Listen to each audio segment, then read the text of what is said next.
Hello សួស្តីបងបាទបងប្អូនអរគ្នាបាទថ្ងៃនេះយើងចូលស្តុកថ្មីណាបាទប្រភេទយ៉ាវម៉ាហា YZSX បាទឆ្នាំ2019បងប្អូនណា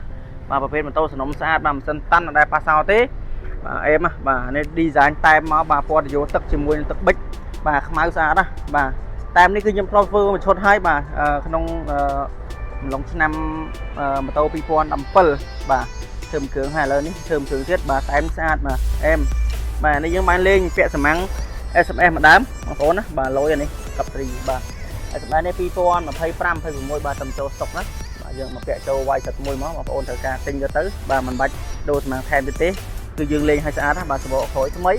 បាទ brand Maximco បាទអេមនេះគុណភាពមួយដល់មួយបងប្អូនណា delay ខ្ពស់បាទធានា delay ឲ្យបងប្អូនយកទៅជិះមួយដល់មួយណាបាទដុំសបកឲ្យស្អាតបាទបូមឲ្យខ្ចីញ៉ាញ់ម៉ាស៊ីននេះស្អាតណាស់ឃើញសំណុំជិះអស់បាទកាទេបាទពួកនេះ2019នេះមានបាញ់ខៀវហើយបាទនេះខៀវមកកន្លះខៀវបាទហើយនេះស្ពេចរបស់ជប៉ុនមានយ៉ាងធុងទឹកបាទមួយអែមបាទម៉ាស៊ីននេះផ្សេងញ៉ាញ់ទេបងប្អូនបាទស្អាតណាបាទ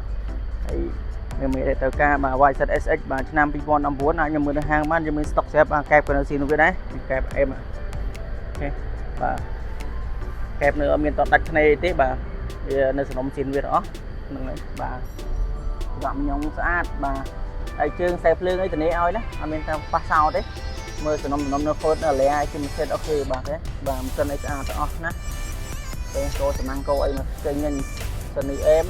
បាទស្អាតស្អាតអស់បាទអេមហើយជើងស្អាតណាបូមបាទឃើញទេបាទអេមហ្នឹងហើយតែនេះប្រភេទ2019នេះអត់មានដេអត់មានធាក់ទេមានតែដេណាមានធាក់ទេបាទមានតែដេសុទ្ធណាបងប្អូនណាបាទនេះស្ពេចរបស់ជប៉ុនស្អាតណាអេមចេញញញបងបាទមិញដេមួយមើលបាទបូមមានស្អាតទៅនំមានអស់ទេបូមហេបាទស្មាអីតែយើងលេងសម្បាំងហើយអេមបាទអត់ចាំបាច់បងប្អូនយកទៅលេងសម្បាំងថែមទេសម្បាំងស្អាតណាព្រោះបាទ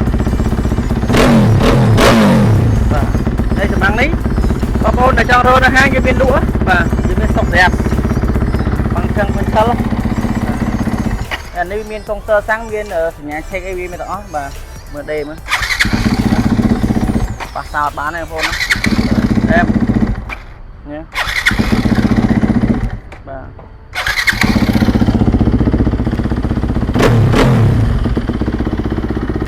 សិនតនីឲ្យបងប្អូនណាយកទៅជិះមកឆ្ងាញ់បាទហើយបងប្អូនយើងថ្ងៃប្រហែលជាថ្ងៃ22បាទថ្ងៃ22